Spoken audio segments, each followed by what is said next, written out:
Assalamu alaikum, I'm Wali and I'm currently doing an online ACCL course at Rehan School Lahore campus. My today's topic is Bye Bye. Where did our good boy come from? Goodbye come Walaikum from. assalam. So let's start. I'm ready. Let's dive in. There we go. I'm all ears. What's our first stop on the journey of goodbye? Okay, so my first question is what does the phrase bye bye means?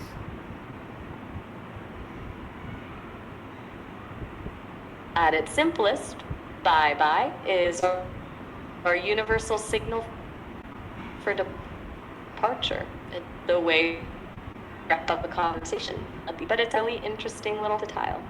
Depending on how you say it, it can be a sweet, gentle farewell to a child, a quick and casual wave to a friend, or even a slightly dismissive wave in the act of leaving. So the exit doesn't feel too abrupt or cold. It's less about the literal words and more about that feeling of closure before you step away. Okay, Maya, so when do people usually say goodbye? Bye bye. All right, bye-bye. People usually lean into that phrase in the more casual, lighthearted moments of life. It's the go-to for when you're leaving a friend's house, hanging up the phone with a sibling, or waving to someone as they walk away. Because it's a bit more playful and rhythmic than a formal goodbye. It's perfect for those low-pressure situations where you want to keep the mood sunny and warm. It's also the absolute gold standard for talking to kids. It's easy to say, easy to understand, and just feels a bit more affectionate. So, Maya, where did the word goodbye originate? This is actually one of those things that feels totally ordinary until you realize it's basically a hidden prayer. The word goodbye is actually a contraction of a much longer phrase from the late 16th century, God be with ye. Over time, as people spoke faster and the phrase became more common, it started to morph. God be with ye became God by, and eventually, the God part was influenced by other common greetings of the time, like good morning or good day, which shifted the beginning to good. So every time you say goodbye, you're technically using a shortened version of a wish for someone's safety and well-being that's been around for hundreds of years. So, how did goodbye become the shorter form of bye? It's a classic case of linguistic laziness, which honestly is how most of the best words are born. Once goodbye became the standard, people just started hacking it down to make it even faster.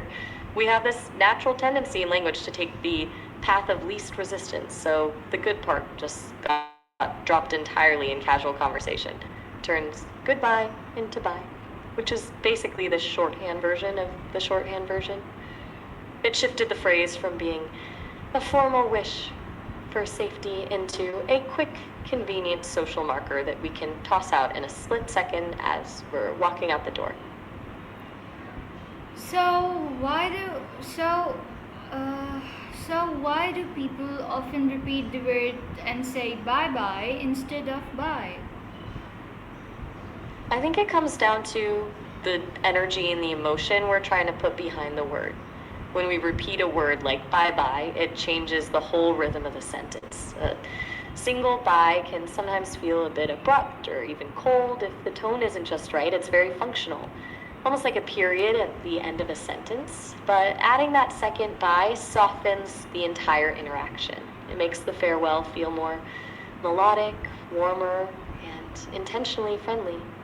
It's also deeply tied to how we talk to children. We use what's called motherese or baby talk, where we repeat sounds and use a higher pitch because it's more engaging and easier for little ones to process. Because almost everyone grew up hearing bye-bye from their parents or caregivers. That feeling of comfort and affection sticks with us into adulthood. So when we use it with friends or family, we're subconsciously tapping into that sense of warmth and closeness, making the exit feel less like a goodbye and more like a gentle wave. So, why is bye bye commonly used with children? It really comes down to how a child's brain processes language during those early years. When we use bye bye, we're using repetition, which is like a cheat code for getting a toddler's attention. Simple repeating sounds are much easier for them to recognize and eventually mimic than a complex word like goodbye. But beyond the linguistics, there's a huge emotional component. Repetition creates a rhythm that feels predictable and safe. For a child, saying goodbye can sometimes feel scary or overwhelming. It's the moment they're separated from their favorite person. So by turning it into a little song-like phrase, we're essentially framing the departure as a game. It transforms a potentially stressful moment into a positive ritual, teaching them that even though someone is leaving right now, the bye-bye is just a temporary marker until they see that person again. So, is bye bye considered formal or informal?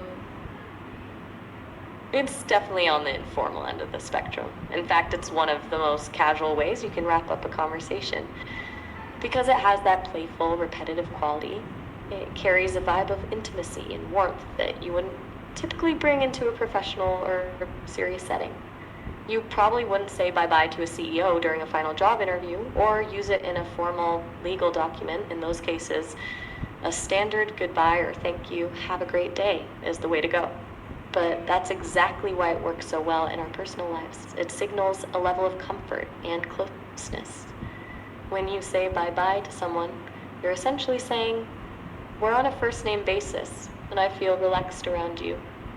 It strips away the stiffness of formal etiquette and replaces it with something that feels genuine and friendly. Okay, Maya. So, what are some other ways to say goodbye in English? English has a massive variety of ways to exit a conversation, and it's usually all about the setting and who you're talking to. If you're keeping it super casual with friends, you've got things like, see ya, catch you later, or I'm out, which are basically the linguistic equivalent of a quick wave over your shoulder. Then you have the more planned farewells, like see you tomorrow or until next time, which add a little bit of anticipation for the next meeting. On the more professional side, you'll hear, have a good one, it's a pleasure meeting you, or simply take care, which are polite but maintain a bit of a boundary. And then there are the slangy ones like peace out or later, which are more about the specific subculture or age group you're in. It's wild how we have, who's still here, just keeping the energy going. So, Maya, why are farewells an important part of communication? I think what's really fascinating is that farewells aren't actually about the act of leaving, they're about how we manage the relationship while we're apart. If you just stopped talking and walked away, it would feel abrupt, almost aggressive, like you're cutting a thread. A good farewell acts as a social lubricant. It signals that the interaction was positive and that the connection is still intact even though the physical presence is ending. It's basically a way of saying, I value this interaction enough to give it a proper ending. Without these little rituals, our social transitions would feel jagged and cold. It's the difference between closing a book gently and just slamming it shut. So, Maya, how can the way you say goodbye affect the other person's feelings? The way you wrap things up is often what people remember most about the interaction, so it carries a huge amount of emotional weight. Think about the difference between a warm, lingering bye-bye and a clipped, short bye. The first one leaves the other person feeling seen and appreciated, like the conversation was a gift they enjoyed. But if the goodbye feels rushed or cold, it can leave the other person wondering if they said something wrong or if you're actually annoyed with them. It's all about the subtext. A soft farewell sends a message of safety, continuity, while a harsh or abrupt one can create this sudden sense of distance. It's wild how just a few syllables and a change in tone can either make someone feel like they're a valued part of your life or make them feel like they're just a task you're checking off your list. And Maya, why do some people dislike saying goodbye?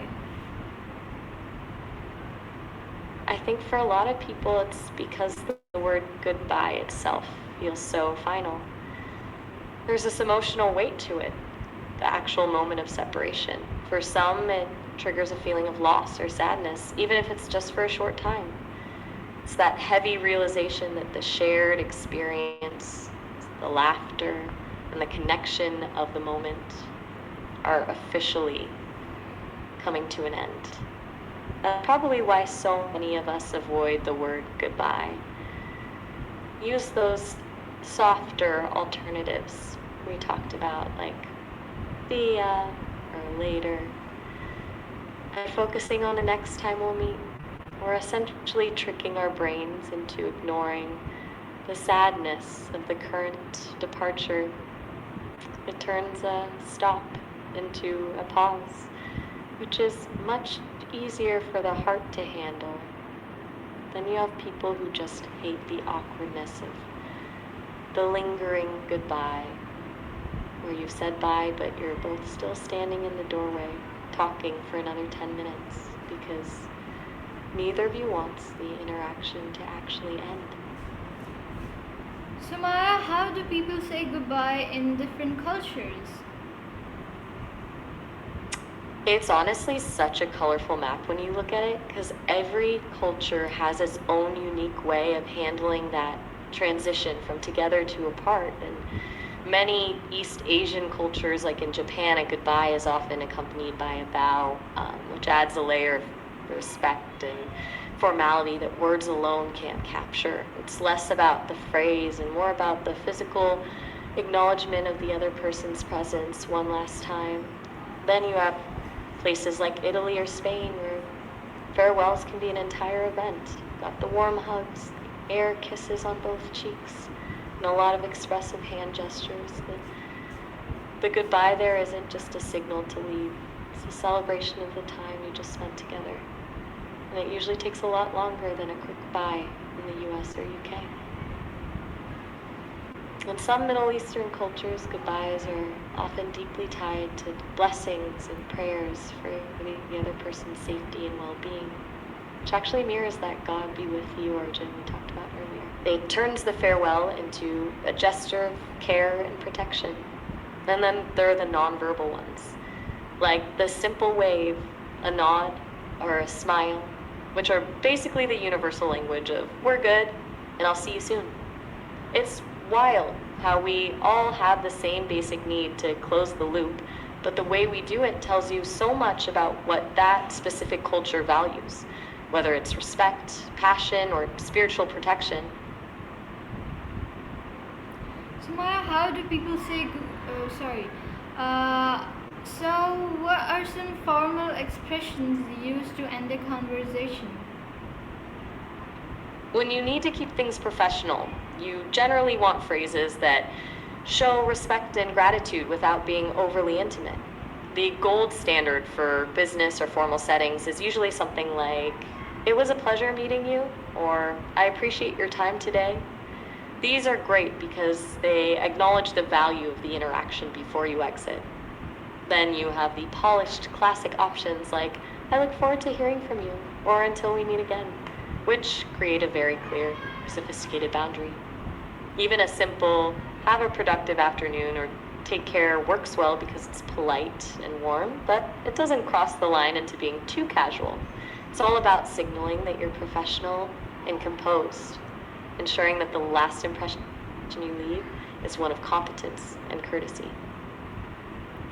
And Maya, how has technology changed the way we say goodbye? Technology has basically rewritten the rules of how we leave a conversation, turning what used to be a clear moment of departure into something much more fluid and honestly a little bit ambiguous. Think about how we used to end a phone call. There was a definitive goodbye and then a click, and that was it.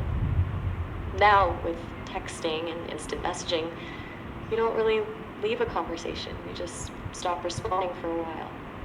We've traded the formal farewell for things like a simple thumbs up emoji, or just letting the conversation fade out naturally. It's a shift from a hard stop to a soft fade.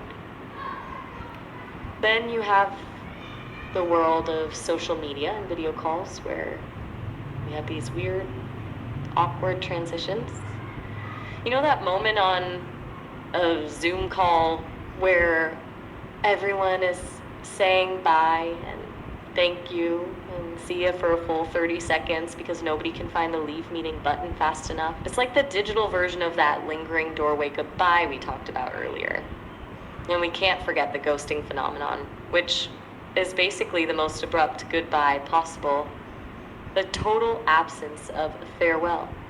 It's a stark contrast to the God be with ye origins of the word, because instead of a blessing, it's just silence. It's really changed the psychology of it. We're now in a state of constant availability, so the goodbye has lost some of its weight, because we know we're only a notification away from being right back in the conversation. So, what are some common abbreviations for goodbye in online chats? Online chats have basically turned farewells into a game of how many letters can we possibly remove while still being understood. The most obvious one is bye, but it often gets shrunk down even further to just BB, which is a cute, quick way of saying bye-bye. Then you have GTG or G2G for got to go, which isn't exactly a goodbye, but it's the signal that the exit is happening right now. There's also tile, meaning talk to you later, which is probably the most popular because it removes the finality of the goodbye and replaces it with a promise to reconnect. And of course, which is basically a mini goodbye.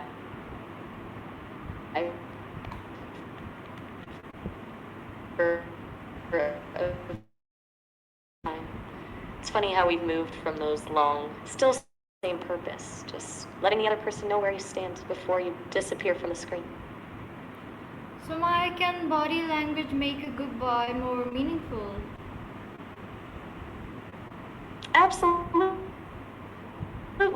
because body language is where the real honesty of a farewell lives. If you're already halfway out the door and looking at your watch,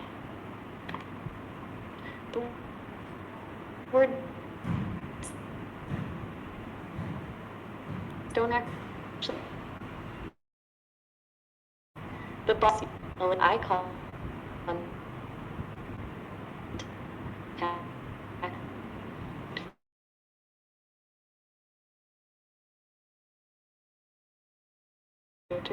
a genuine connection. When your body language matches the warmth of the phrase, the smaller cues, like a gentle pat on the shoulder or a slow wave as you walk away. Those little things act like an emotional echo, extending the feeling of the connection even after the conversation is technically ended. It turns a simple departure into a moment of shared understanding. So, Maya, what role does a handshake or hug play in a farewell? They play a huge role because they turn a verbal signal into a physical experience. A handshake is like the professional gold standard. It's a way of saying, we've reached an agreement, or I respect you, and it provides a clear, firm boundary to the interaction. It's a very grounded way to close a loop. A hug, on the other hand, is entirely different. It's an emotional embrace that says, you're safe with me, or I really care about you. It replaces the distance of a handshake with total closeness, which is why it feels so much more meaningful in personal relationships. When you add a physical gesture to a farewell, you're essentially grounding the words in reality. makes the goodbye feel less like a phrase and more like a shared moment, leaving a much stronger, warmer impression on the other person long after you've actually left. So Maya, how do people say goodbye at the end of a business meeting? In a business meeting, the goodbye is all about balancing warmth with professionalism. You want to leave the room feeling like the meeting was productive and that you respect everyone's time. The most common approach is to combine a thank you with a forward-looking statement, like, thank you all for your time, I look forward to our next steps. This does two things. It expresses gratitude and it creates a bridge to the future, so the meeting doesn't feel like it just hit a wall. Then you have the more casual but still professional, have a great rest of your day, which is a perfect way to transition from work mode back into human mode. It's a polite, low-pressure way to signal that the official business is over. Depending on the company culture, you might see a round of handshakes, which is the classic way of sealing the deal and confirming a mutual understanding, or just a general nod and a take care as people gather their things. The key is to avoid anything too abrupt. You don't want to be the person who closes their laptop and walks out the second the last sentence is spoken. A few seconds of social grace makes a huge difference in how you're perceived as a collaborator.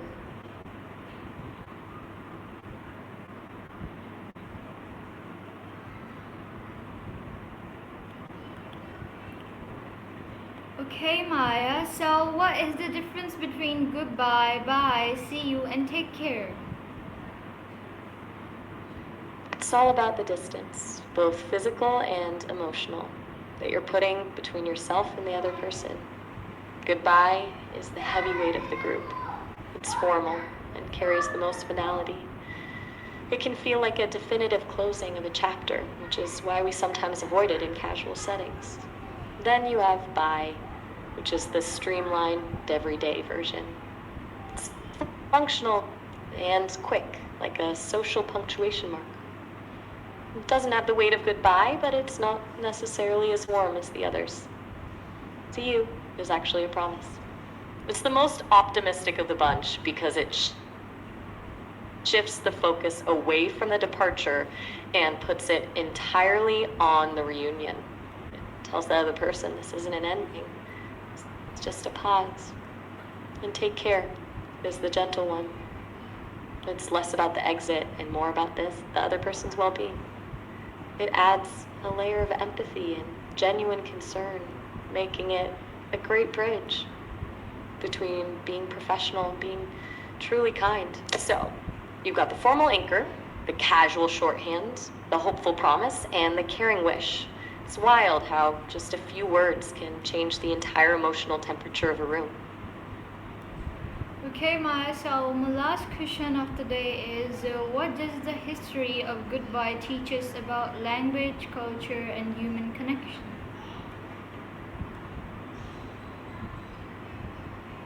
I think the biggest takeaway is that language is never the fact that goodbye started as a prayer, God be with ye, shows that for a long time, departures were seen as risky or significant events where you genuinely needed spiritual protection.